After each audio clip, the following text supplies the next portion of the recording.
Greetings, captains. I thought I'd do a small tutorial about your port. My son, who's just started playing, didn't have a clue. He couldn't find anything. He doesn't read too well. Everything's all written down. So I thought I'd do a little tutorial, just a little something to show new captains and returning captains, because lots of things have changed in the last year or so. A few things about your port.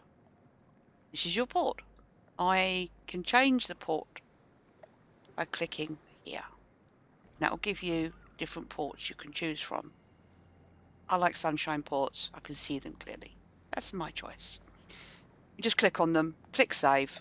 Job's a good one. When you first start your shippy poos and your journey towards your big ships, you don't have this. You don't have a captain. And you will only be able to go into co-op battles, which is selectable by clicking up here. When you first start, it's your only choice. But after a little while, once you get a little more into it, you'll be able to go to co-op or random. And then as you go through your captain skills, you'll be able to choose operations, clan battles when you get a clan, your training rooms, ranked battles, as you progress. But for the very first few battles, I can't remember how many, it's random, it's co-op only. You don't get, at the very beginning, camouflages or signals. But when you do, camouflages are easy to deal with by clicking the exterior tab.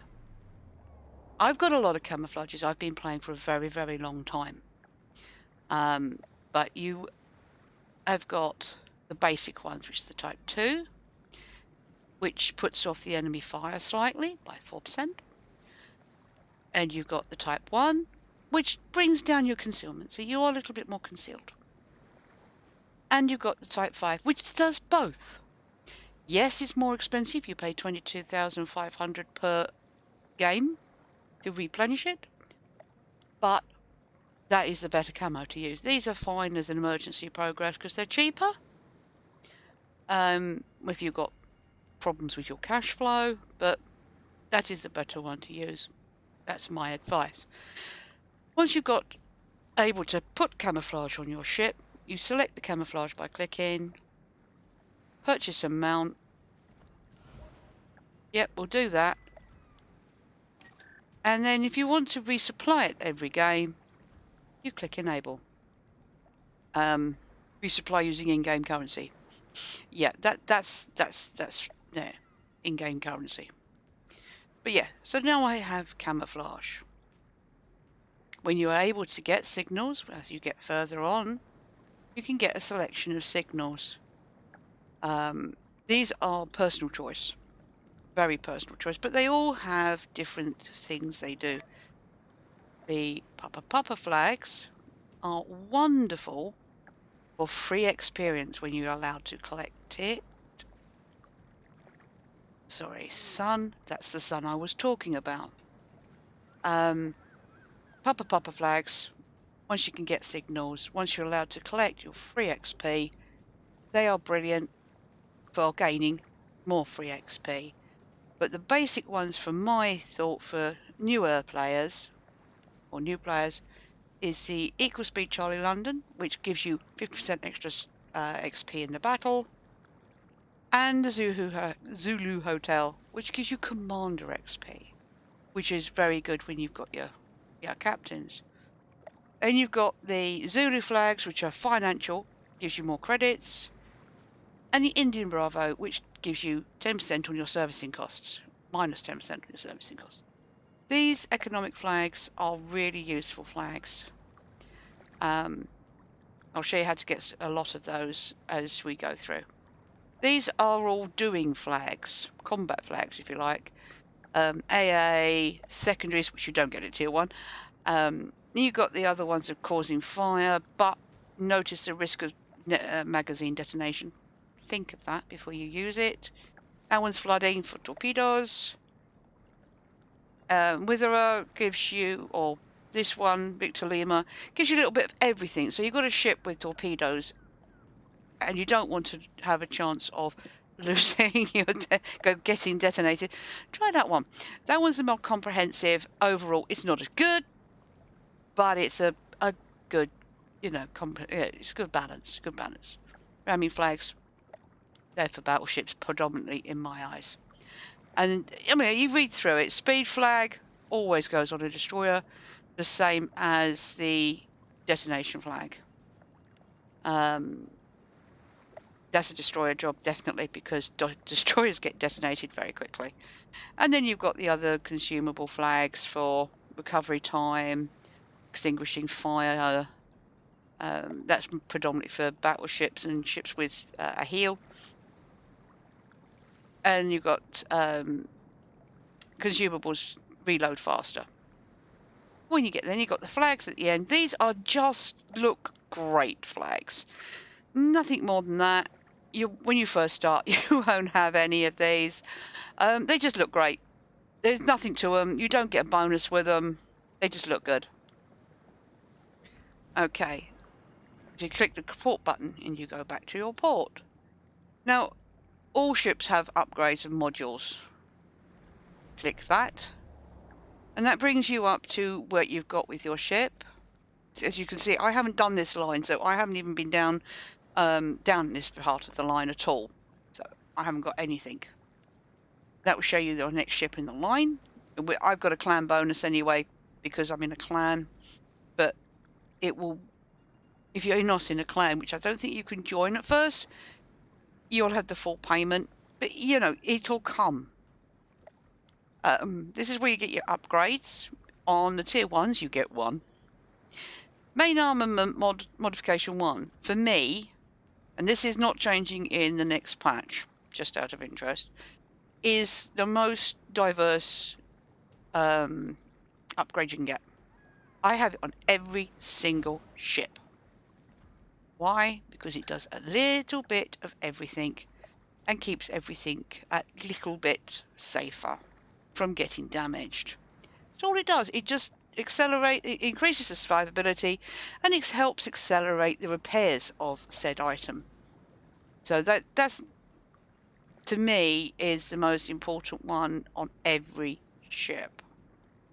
Ammunition and consumables. Now you can't change anything for the ammunition. We do not have gold shells, not in shippies. We just have normal ammo. It says it's automatic. It does what it says on the tin, and you get a list of what it can do. Unfortunately, tier 1s get one choice. You used to get 2, but you only get 1 now. You just fire and look forward to the reward. Damage control party. You can't do anything with that at tier 1. It's basically puts the fire out because you're surrounded by water, and it puts the fire out, or the flooding, or repairs the engine, modules, etc. We'll show you in game.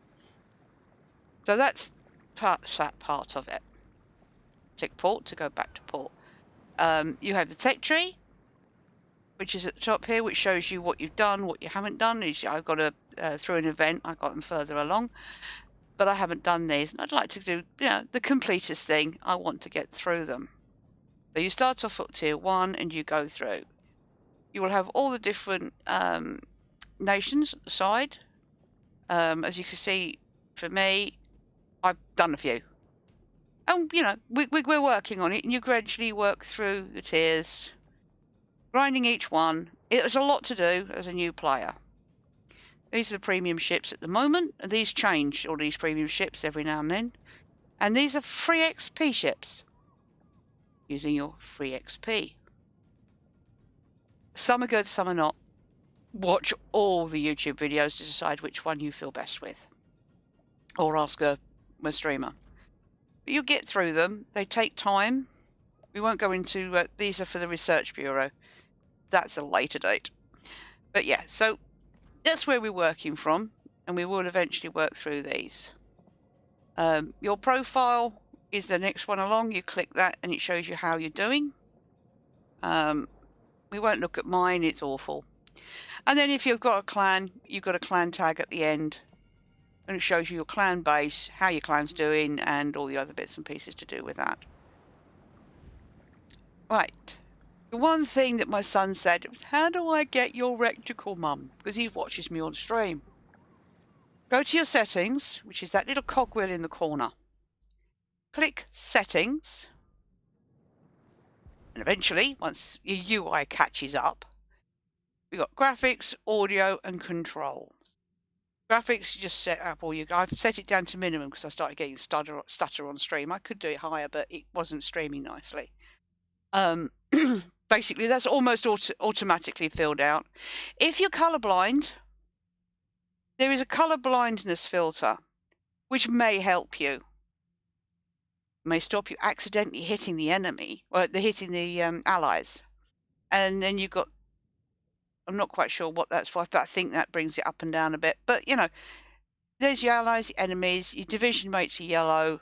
And then there's the ones with the pink dress of shame that have accidentally hurt an ally. Or intentionally, whatever. But we call it the pink dress of shame. So allies are green, enemies are red, division is yellow, and yeah, not good, comrade, not good.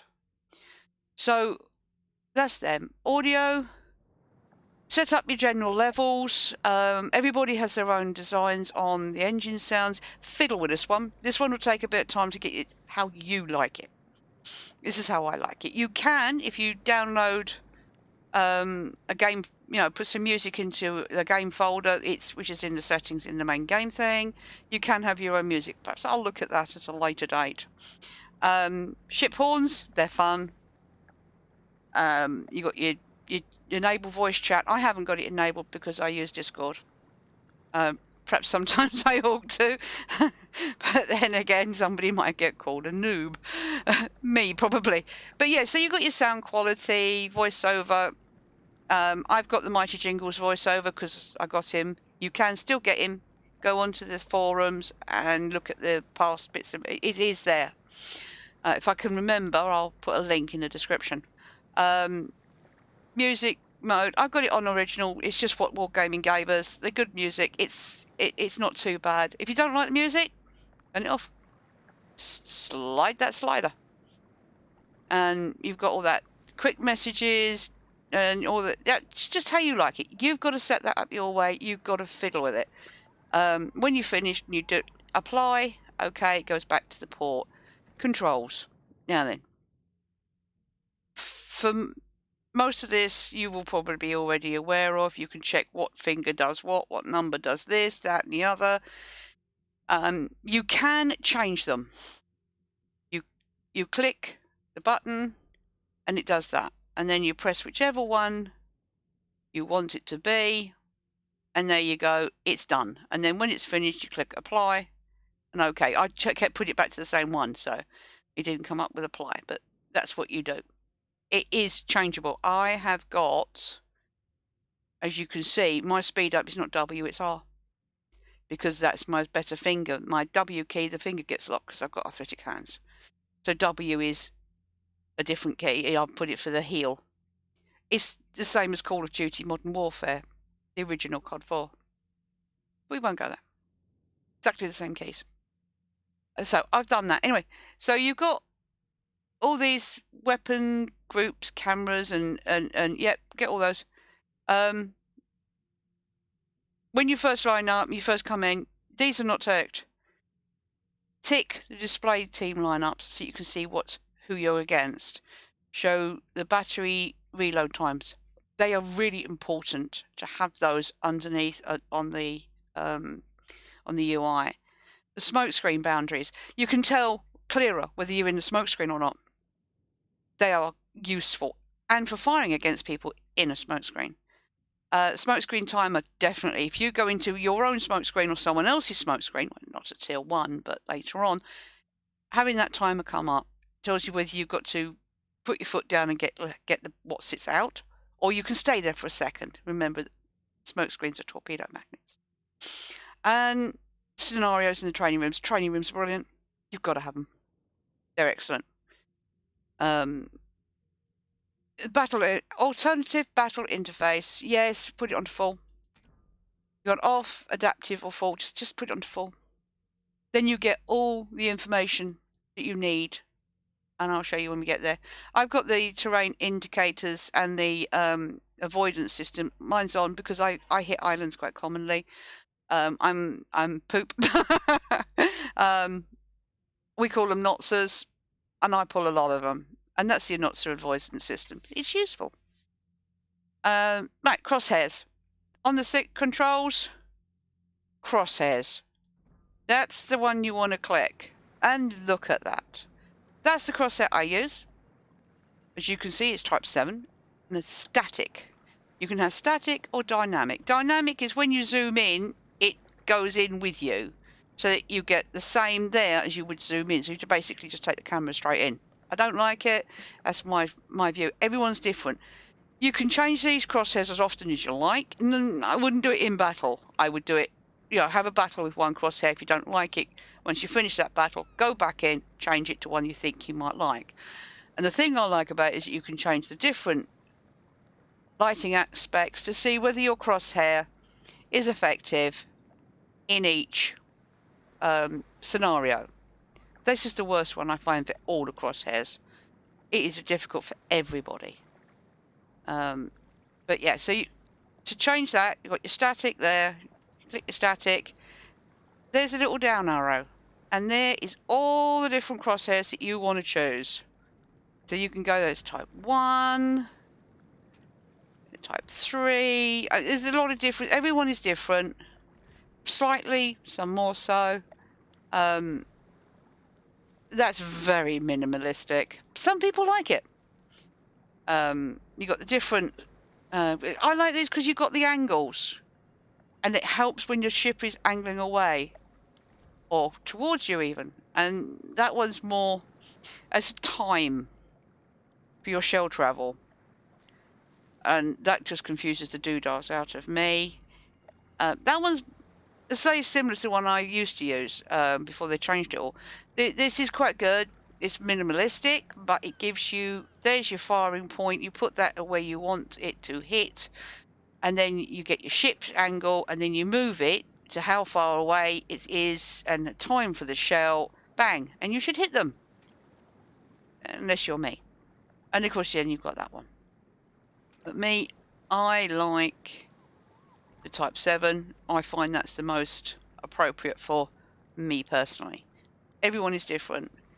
So basically, this is your seconds of flight time. And so you got a couple of seconds to go for that. 5 seconds, and that's where I want. If I want to hit a ship in the middle and it's 5 seconds away, I'll click it there. I'll put that in the middle of the ship, bang, and I usually hit. Well, you should do anyway. You got to add the different types of shells in, and it's confusing sometimes. But just guess half the time, and it often works. So yeah, there's your dynamic, your crosshairs. Just controls, select crosshair. When you're ready, apply OK, and OK will take you back to your ship in the port. Okay, well, I suppose yes, that'll go for now. Let's have a battle. I'm getting bored. I haven't been out in this one. Co-op is historical. You are playing against the UI. You are playing against bots. Bots are amazing. They don't play like normal players. It's a completely different game style. They're good as gold, really. They can drive in straight lines most of the time. As you can see, it's totally mirrored in co-op. Except that they haven't got any Italian ships, so I've been against a Bougainville. But that's fine. Because there's not a lot of people here, look, we've got bots on our team as well. You can tell the bots they've got double dot either end of their name. So there's 1, 2, 3 bots. We can cope with this. Don't rely on a bot. But they don't complain either, so it's cool. Right, you press your either W key if you're using it normally, or your, in my case, R, your forward key. And as you can see, the S key takes you to slow. And you press the forward key again, and you go forward. Ships take a while to get moving. We're on water. You got your A key and your D key. Rudders take a while too, but you can see the rudder changing there. And then while we're at it, let's get it out of the way a bit. There you go. There's my shell. As you can see, that's loaded. And there's my heel. Two turrets, 2 guns. This is the angle of your ship, your ship's compass angle. You can see that's where my aim is, and that's my view at the moment. My ship's health. My ship's health is there. What I mean, how much health it's got is over there. Speed. You can do an autopilot, but that's difficult. And if you want to, without finding the cursor by pressing the control key and getting the cursor up, to find your doodads, you can just press H. And up comes your information that you need for all sorts of things. Eerie. No, I can't hit him. It hasn't got a circle around his name. Let's have a look. He has. Can you see the circle come up? It's got a circle around his name. I can hit him. He's in my view range. My shooting range. We'll put a shell. Just press the button. On the left, click on the mouse.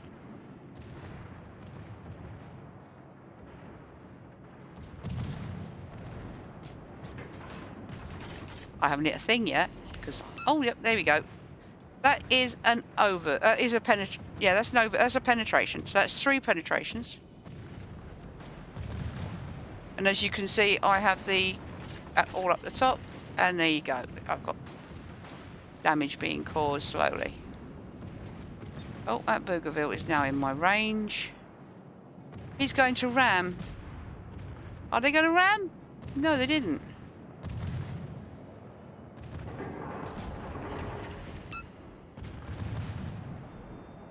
But to get the to zoom in, you can use the scroll wheel, which I think takes time, or you can just press the shift key, which automatically takes you to wherever you've last been scrolled into or zoomed into. These are fast-firing little darlings. Slow-moving, fast-firing. Oh, I've got a kill. There you go. 1 kill. That's penetrations. This is cool.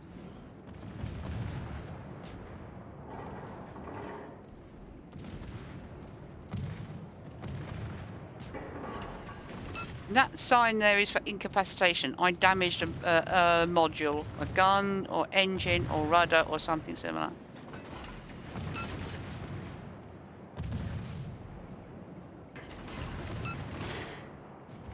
Let's get out of here, get him done. We've got a few. Right, that's him gone. Okay. We've sunk an allied battleship. Right.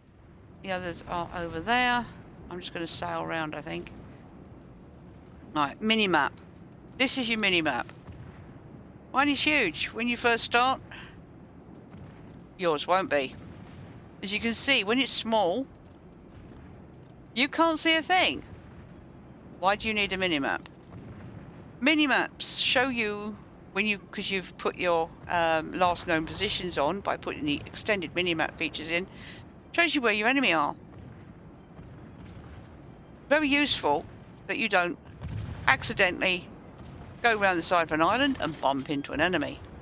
After all, oh, that's cool, because we don't want that. That's Jingles, he always gets everything wrong.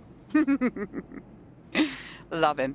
But yeah, so you don't want to bump into naughties behind the island. So if you've got the extended mini-map bits up, you can see them. You know where they were. If they're not spotted, you can see, oh, there was someone there. How long ago? Can't remember.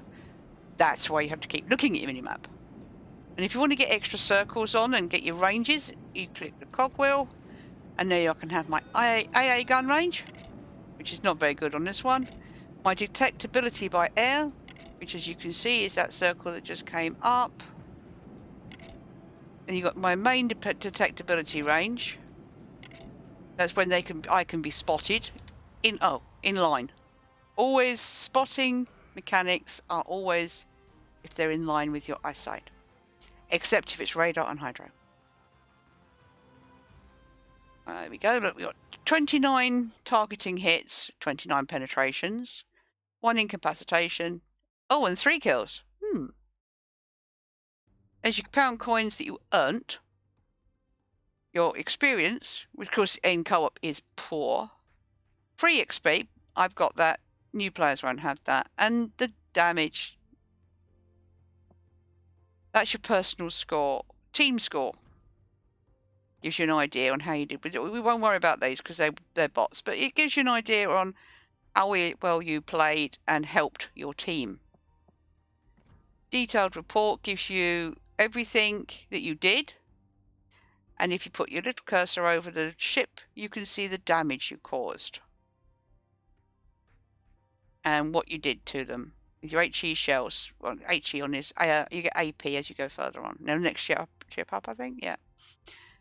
And that's your 29 hits, 4,000 damage. So I hit 29 times, I fired 48. Not everything hits, not all the time. But that's fine. Didn't receive any damage. Starting time, battle duration, the time spent in the battle, and a distance travelled, which is quite cool. And then at the end, you've got the credits and XP. I have Warships Premium. If you're going to play this game constantly, it's always a good idea. Yes, I lost money, but not as much as I would have done without Premium. I wouldn't get Premium or put any money into this game until you get a little further on if you're a new player. Play the game. Get out of Tier 1 first. Probably the first, day or two. Just play the game first and see how much you like it. Learn the fundamentals about the port. Playing, shooting, that sort of thing. And if you decide, yeah, I like this game, have a look at the Premium. Maybe just get a few days or weekend pass. Don't put too much money in until you know you're going to play this game. And then that's up to you. I mean, it's your pound coins. You do your way. But that would be my advice. And never buy a premium ship that is higher than the tier you're working on.